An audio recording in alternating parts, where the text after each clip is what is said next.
Hello दोस्तों, motion के अगली कड़ी में हम यहाँ पर हैं। हम लोगों ने अभी तक के दो प्रकार के मोशन देख लिए हैं। पहला हम लोग ट्रांसलोकेटरी मोशन में न्यूटन की गति के तीनों नियमों को देख चुके हैं। उसके बाद हम लोगों ने पीरियोडिक मोशन के तहत हमने सर्कुलेटरी मोशन, जिसके अंतर्गत दो फोर्स सेंट्रीपिटल सेंट्रीफ्यूगल फोर्स देखा है। तीसरा हम लोग आज देखने जा रहे हैं रोटेटरी मोशन।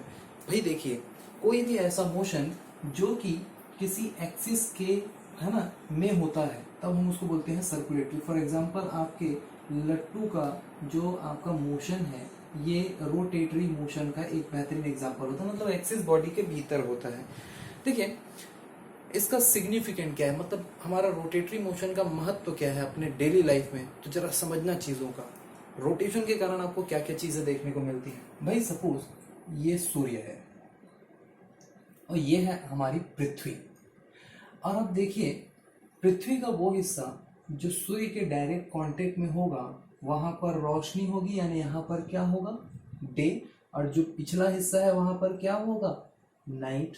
मतलब कि पहला डे एंड नाइट का होना, दिन और रात का होना किसके वजह से होता है, रोटेशन ऑफ द अर्थ के कारण होता है। ठीक, दूसरा और चीज समझते हैं हम लोग। भाई देखिए, हमारा जो अर्थ है वो अपने एक्सिस पे घूम रहा है, और एक्सिस पे जब घूम रहा है तो देखते हैं। भाई देखिए, ये है एक्सिस, और इस एक्सिस के अराउंड हमारा अर्थ जो है वो घूम रहा है। अब देखिए, इस अर्थ में इस जगह पर ये पॉइंट है सपोज P, और इस जगह पर ये पॉइंट है इसका सपोज E। आपको समझ में आ रहा होगा, एक्सिस से इसका रेडियस और P पॉइंट का रेडियस दोनों में अंतर समझ में आ रहा होगा। भाई डेफिनेटली E जो है ज्यादा बड़ा है। ठीक, अब देखिए, हमको सेंट्रीफ्यूगल फोर्स का फॉर्मूला याद होगा। Centrifugal force is equal to mv² upon r, और हमने पढ़ा है कि हर एक फोर्स का इक्वल और अपोजिट रिएक्शन होता है, यानी कि सेंट्रीपिटल फोर्स भी लगेगा। फॉर्मूला यही अप्लाई करेंगे। अब देखिए भाई, यहाँ पर रेडियस छोटा और रेडियस बड़ा, छोटा और बड़ा। रेडियस छोटा है ना, ऐसे केस में हमारा क्या चेंजेस आएगा, और रेडियस बड़ा है ऐसे केस में हमारा क्या चेंजेस आएगा, जरा देखते हैं। और ये देखिए, इस फॉर्मूले में अगर हम लोग r इधर ले आए, सेंट्रीफ्यूगल फोर्स और मास को कांस्टेंट रख लें, तो r is directly proportional to velocity. यानी कि रेडियस जितना ज्यादा होगा वेलोसिटी उतना ही ज्यादा होगा, और रेडियस जितना छोटा होगा वेलोसिटी उतना ही कम होगा।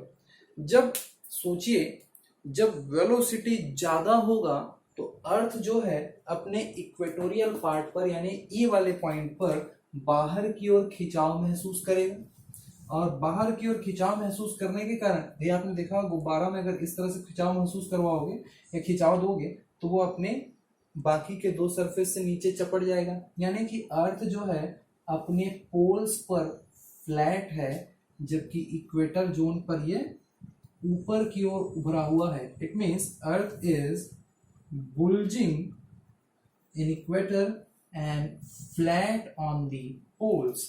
और इस प्रकार से अर्थ का जो शेप होता है वो ना ही इलिप्टिकल, ना ही स्फेरिकल, ना ही ओवल, जबकि जियोइड होता है। अर्थ का शेप कैसा होता है, जियोइड होता है। और ये जियोइड शेप किसने प्रोवाइड किया, only the rotation of the earth ने। अब देखिए, जैसे कि आपका अर्थ जो है वो अगर घूम रहा है, सपोज ये अर्थ है, आपको अगर विजिबल है, क्लियर विजिबल है, तो देखिए अर्थ जो है एंटी क्लॉकवाइज, मतलब आपका वेस्ट टू ईस्ट डायरेक्शन में इस तरह से घूम रहा है। ठीक है, अब देखिए यहाँ पर इस तरह के मोशन में अर्थ का ये नॉर्थ व्यू और ये है साउथ व्यू। अब देखिए भाई, आपका नॉर्थ से ऑब्जर्व कीजिए, अर्थ का रोटेशन कैसा हो रहा है, देखिए एंटी क्लॉकवाइज डायरेक्शन है, उल्टे घड़ी की दिशा में घूम रहा है। यहीं पर हम लोग अब साउथ से इसको ऑब्जर्व करेंगे तो देखिए ये डायरेक्शन कैसा है, क्लॉकवाइज है। यानी कि कोई भी ऑब्जेक्ट जो अर्थ में है वो अर्थ के ग्रेविटी के कारण उसी के मोशन में घूम रहा है। तो नॉर्थ साइड का जो ओशियनिक आपका विंड है ना, ओशियनिक करंट है, यानी समुद्र की जो लहरें हैं और हवा है, वो सभी आपकी दिशा जो होती है वो नॉर्थ साइड में एंटी क्लॉकवाइज जबकि साउथ डायरेक्शन में क्लॉकवाइज घूम रहा है। इसका आप लोग मानसून वगैरह में आप लोग पूरा डायरेक्ट इम्पैक्ट देखते होंगे। तो आपका ओशियनिक और विंड करंट ये भी अर्थ के रोटेशन के कारण ही देखने को मिलता है। ऐसे तो इसके एग्जाम्पल आपको बहुत सारे मिलेंगे, लेकिन मैंने डेली लाइफ में इसका सिग्निफिकेंट बताया किस वजह से आपको ये सारे चेंजेस दिखाई देते हैं। सेंट्रीपिटल और सेंट्रीफ्यूगल फोर्स से रिलेटेड दो तरह के आपके कॉन्सेप्ट और छूटे हुए हैं, जैसे कि आपका एक है आपका टॉर्क, या इसको हम लोग बोलते हैं मोमेंटम ऑफ फोर्स, और दूसरा होता है मोमेंटम ऑफ इनर्शिया, यानी कि मोमेंटम ऑफ इनर्शिया यानी जड़त्व आघूर्ण। चीजों को समझना, बल आघूर्ण यानी कि फोर्स लगाने से चीजों का घूमना। मोमेंटम ऑफ फोर्स मतलब फोर्स लगाने से चीजों का घूमना। मोमेंटम ऑफ फोर्स टाउ से इसको डिनोट करते हैं is equal to force into distance, यानी कि ये डिस्टेंस के डायरेक्टली प्रोपोर्शनल होता है। अब इसको मैं समझा देता हूं। आपने देखा होगा कि कभी भी जो दरवाजा है, दरवाजे का सपोज ये एक्सिस है तो हैंडल हमेशा एक्सिस से दूर लगाते हैं, यहां नहीं लगाते, क्योंकि डिस्टेंस जितना ज्यादा होगा आपका टॉर्क जो होता है, मोमेंट ऑफ फोर्स जो होता है वो उतना ही बढ़ जाता है, सॉरी है ना, बढ़ जाता है। मतलब आप दरवाजे को उतनी ही आसानी से खोल बंद कर सकते हो। इसी तरह से जो आपका जितने भी घुमाने की चीजें हैं, जैसे कौन है, जाता जो हम लोग यूज करते हैं दाल वाल पीसने के लिए गांव में, उसका भी हैंडल हम लोग दूर रखते हैं, क्योंकि डिस्टेंस बढ़ जाने से टॉर्क भी बढ़ जाता है और हमको कम मोशन मतलब फोर्स लगाने के बाद भी हमारा काम आसानी से हो जाता है। अगर आपको इसको समझना है तो टी को कांस्टेंट लेकर के D is inversely proportional 1/f, यानी डिस्टेंस जितना ज्यादा होगा फोर्स उतना ही कम लगाना पड़ेगा।